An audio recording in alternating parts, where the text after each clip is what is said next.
Woohoo! We finished getting the last couple boards that were underneath the old wall out of here. We constructed a little temporary support right where Elise is. She's just pulling up the remaining nails. Yeah, we got this little beam up here. We put it up right next to the old wall, put down a couple posts right onto the joists, and then we were able to take out the rest of the wall, and now we're free and clear to install most of the 16 footers. We're on our way. Woo!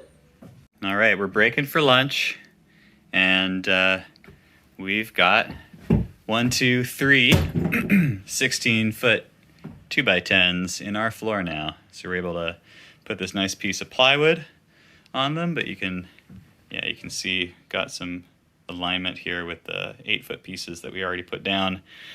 We moved over the remaining 2x8s onto the plywood, and after lunch we're going to try and add sisters to these 3 remaining. 1, 2, 3. We're going to leave this one over here along the brick wall.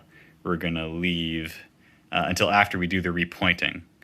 And we're not going to sister that one like we did these. We're going to put on I think it's called a furring.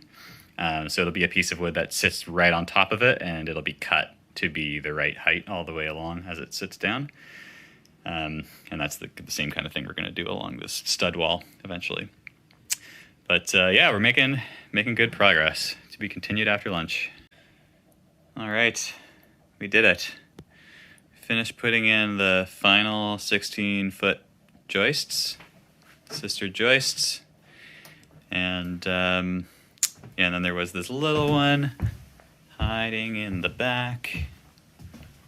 So we sistered this guy up, and yeah, so our next step is to clean up all this crud that's in between the rafter, the joist bays rather. And we'll clean that up, we'll vacuum the bays, we'll vacuum the walls, and then we'll be able to repoint the brick. That should help with the draftiness here. Actually, I discovered something interesting standing over here.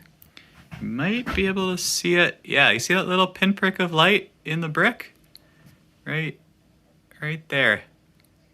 There's a hole in the mortar on our side, and there's a hole in the mortar on the other side. So that gives you a taste of how drafty it can be in here. So yeah, we'll repoint from the inside and fill in all of those holes of missing mortar, and we'll put in some sound insulation in the rafter bay, the joist bays, and then we'll be ready to put some plywood down and have a subfloor. It's very exciting. Till next time.